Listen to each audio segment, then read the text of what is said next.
किसके लिए बोलना है, किस तरह से बोलना है। बैठने का मतलब कहां बैठना है, कितनी देर बैठना है, क्यों बैठना है, किस लिए बैठना है। अब देखो इनको ये पता ही नहीं, कोई कैसे बैठा है, कोई क्या, न दाएं बाएं लाइन सीधी है, जबकि होना तो ये चाहिए, स्टूडेंट है। अब वापस देखिए एक बात, आपको मैं अभी भी बता रहा हूं, मैं कोई भाषण नहीं दूंगा, मैं आपके सामने वो बातें बताऊंगा जो हमें सुधार की जरूरत है। मैंने अभी बोला कि दाएं बाएं कोई सीधा नहीं है, तो आपने देखा होगा कि मैक्सिमम बच्चे दाएं बाएं अपनी लाइन देकर के सीधे हो गए। क्या समझे इस बात से कि जब भी हम किसी में सुधार करना चाहेंगे तो हो जाएंगे। अचानक बाबा जी बैठे थे, इन्होंने डांट लगाई, थोड़ा सीधो बैठेगा, यही गड़बड़ कर रहे हैं हम। क्या होता है कि बच्चा क्या कर रहा है ये देखो, लेकिन जब सही रास्ते नहीं जाता तो अपन क्या कहते हैं, इधर नहीं इधर जा। ये मेरे कहने से आपने कहा, ये आपको बिना कहे कहना था, दोनों में फर्क है। अभी भी गड़बड़ क्या बताऊं, कहीं बीच में गैप खाली पड़ा है, कहीं जगह खाली, अभी भी व्यवस्थित नहीं बैठे हैं ये लोग।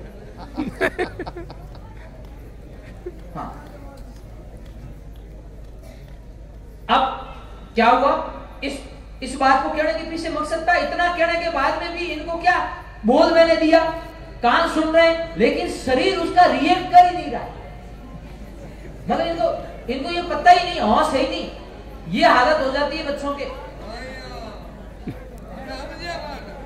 अब क्या ये पेरेंट्स समझे और बच्चे भी समझे, क्या कारण है कि अभी सर कह रहे थे मेरे तो 48% थे और मैं फर्स्ट डिवीजन में गया और बाद में कॉलेज का प्रोफेसर बन गया।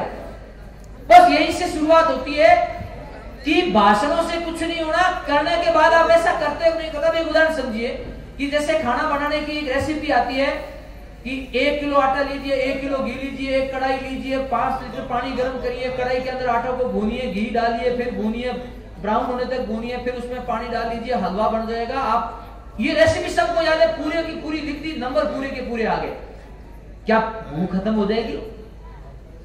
कब होगी? जब हम रसोई में जाएंगे, कढ़ाई देखेंगे, पता चला 1 किलो आटा ले लिया, एक छोटा कढ़ाई ले लिया, उसमें आटा या पानी गया ही नहीं।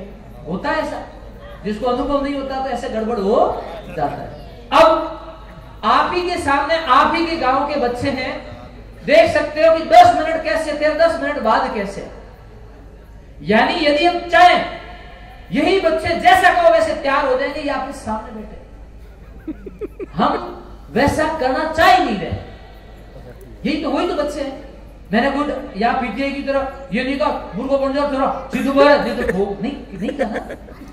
ये बच्चे हैं, ये राष्ट्र का भविष्य, जैसी दिशा और दशा आप दोगे वैसे चलने को तैयार हो जाएंगे। आपके सामने मैंने सिद्ध करके बताया। नंबर 2, हम अभी भी क्या गड़बड़ है, इस बच्चे को ये पता ही नहीं है कि मेरे पीछे कोई है या नहीं है। हाँ, सरदार जी की तरह बैठ गए, सब मेरे पीछे आ जाओ, चलता रहा, बाद आगे देखा कोई है ही नहीं। यानी बहुत सारे ऐसे बच्चे को पता ही नहीं, मैं चल रहा हूं, बैठा हूं, आसपास क्या है उसको कोई मतलब ही नहीं है। इतना कहने के बाद में तो चेंज हो ही जाना चाहिए था। तो ये इस तरह से बच्चे, कईयों को 1 बार कहना पड़ेगा, कईयों को 2 बार कहना पड़ेगा, कईयों को 3 बार कहना पड़ेगा, कईयों को 4 बार समझाना पड़ेगा। इस बार जो मैंने बात कही है ना, वो इसलिए नहीं कही कि बच्चा चेंज होता है कि नहीं होता है। एक बच्चा ऐसा था जिसको शरीर तो यहां पड़ा है, कान उसके सुन रहे हैं, आंखें देख रही है, नो रिएक्शन।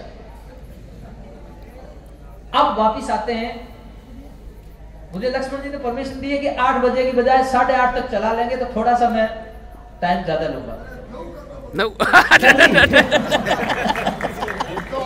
अब एक बात मुझे बताइए, मैं आपको ऐसे प्रैक्टिकल करके दिखा रहा हूं कि जो हम सोचते हैं वैसा है नहीं। 12वीं में कितने बच्चे पढ़ रहे हैं, 12th क्लास में? नहीं, खड़े होना अपने स्थान पे। नहीं, लड़के भी हो जाओ, खड़ी हो। बैठिए, मेरा प्रश्न नहीं समझ पाए कोई, बैठिए, बस यही कम्बिनेशन था।